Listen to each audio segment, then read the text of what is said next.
Assalamualaikum warahmatullahi wabarakatuh. My name is Nur Alisha Atika Binti Muazzez and my metric number is AF240011. Today I would like to explain about our group product interaction. So this project looks at a water system supply in a place we call Town A, and our goal is to analyze how water flows through its network of pipe using the Hardy-Cross method to solving flow issues in pipe system that form loops. So to figure out how much pressure is lost during the system, we also use the Darcy-Weisbach equation, which accounts for friction inside the pipes. And we also use the help of Microsoft Excel to stimulate the flow across the entire network and make adjustments until everything is balanced out. So specifically, we aim to getting a correction value of delta is at least 2 of the loops down to a tiny number which is less than 0.00 something, indicating a stable system. And through this project, we get to experience what it really look like working on a real-life engineering program, turning fluid mechanics theory into something practical.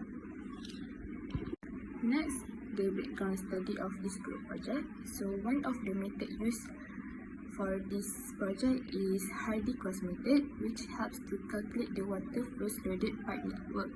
So by adjusting the values step by step, the system can be balanced.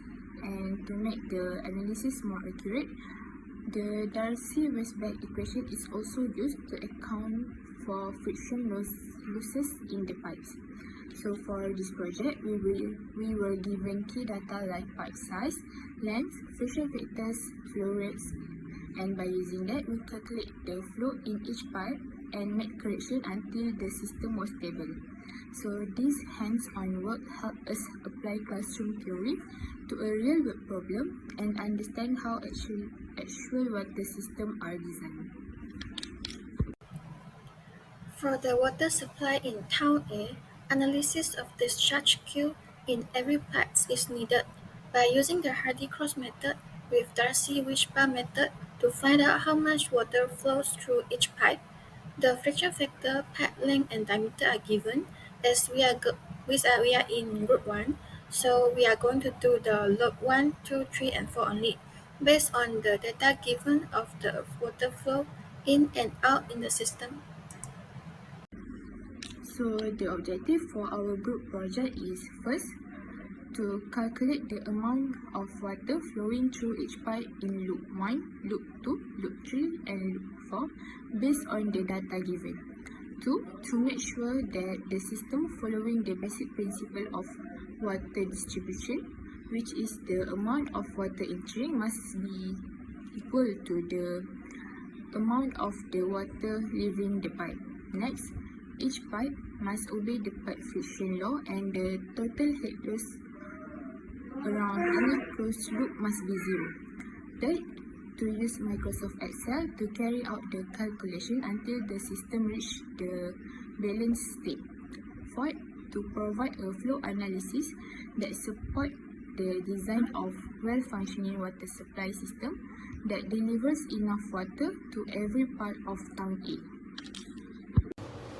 Hi, my name is Wan Muhammad Daniel Wasiful Haq and my metric number is DF230021. Today I will talk about methodology.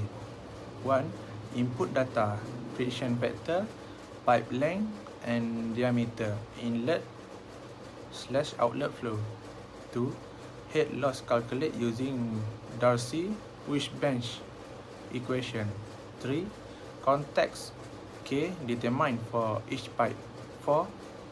Flow direction, assume network decide into 4 loops. 5.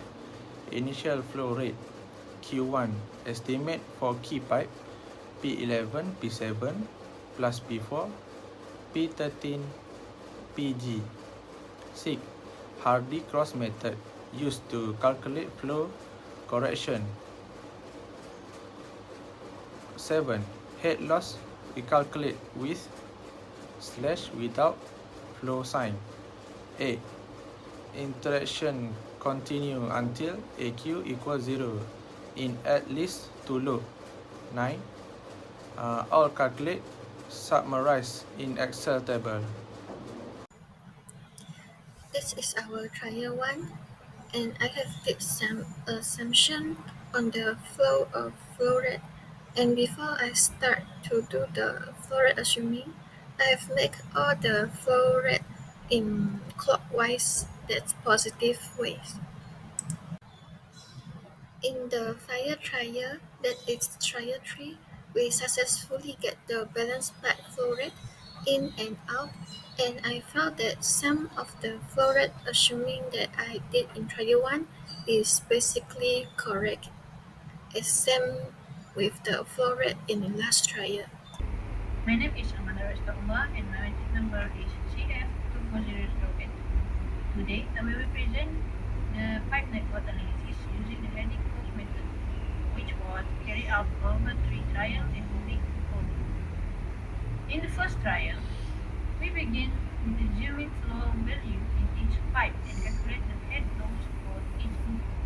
The total resistance term for each loop was also computed to determine the required flow correction value. In loop 1, the head loss is 3.0087.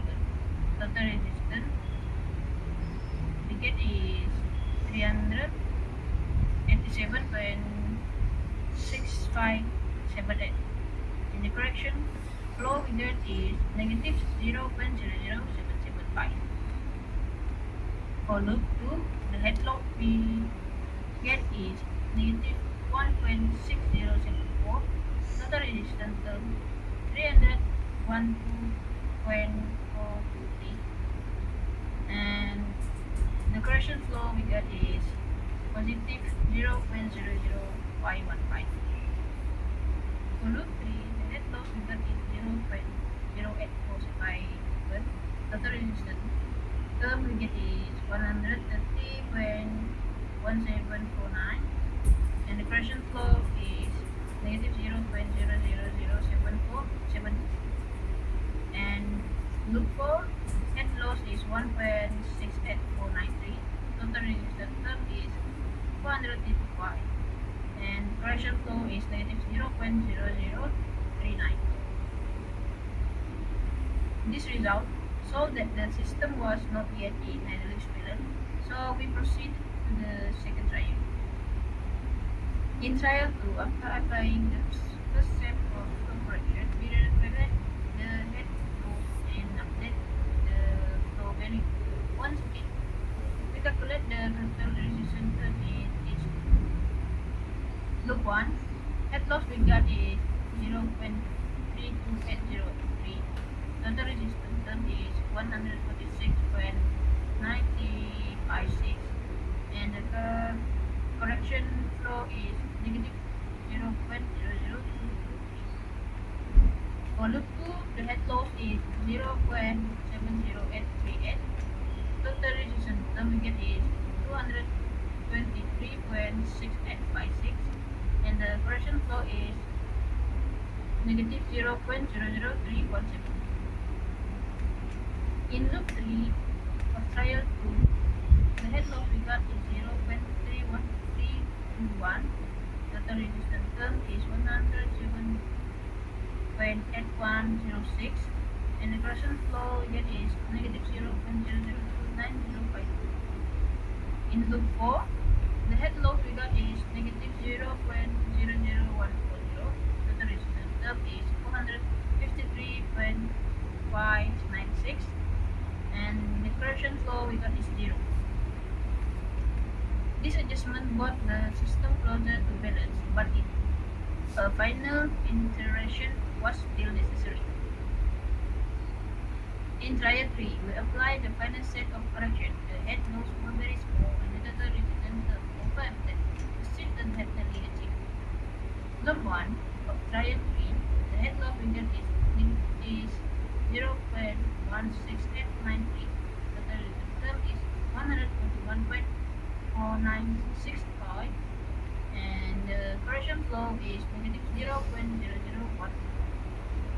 For loop 2, the head loss we get is 0.17973. Total resistance term is 179.33. The correction term we get is negative 0.001. And the loop 3, the head loss we got is 0.4750 seconds. Total resistance is 124.733. And the correction flow we got is negative 0.0005285, which is achieved. For the loop 4 of tier 3, the head loss we got is 0.13356. Total resistance term is 463.603. And the correction flow we get is negative 0.0003, which is also achieved. At this stage, all flow correction was small enough to be considered negligible, indicating that the network is fully balanced. In summary, by applying the Hardy-Cross method over 3 trials, we were able to interactively balance the head loss in all flows, the total resistance term, and corrected flow rate, thus ensuring accuracy at each step. In the final iteration, coverage was achieved, confirmed that the balance and hydraulically sounded. That is all for me. Next, I will explain about our discussion for this group project. So in trial 1, the correction values of delta Q in all loops were still quite large. For instance, loop 1 had a delta Q of negative 0.00775 and loop 2 had a positive 0.00515. This result showed that our first guess for the flow rates were not accurate and more adjustments were needed. Next, in trial 2, after updating the flow rates based on the head loss, the system began to show a clear improvement. So the correction values got smaller. For example, in loop 1, we got the delta Q reduced to negative 0.00223, and in loop 4, it was nearly 0. And lastly, in trial 3, all loops had very small correction values and mostly less than 0.0012. At this point, the network could be considered balanced. The loss around each loop were nearly the same, which means the water was flowing smoothly and consistently.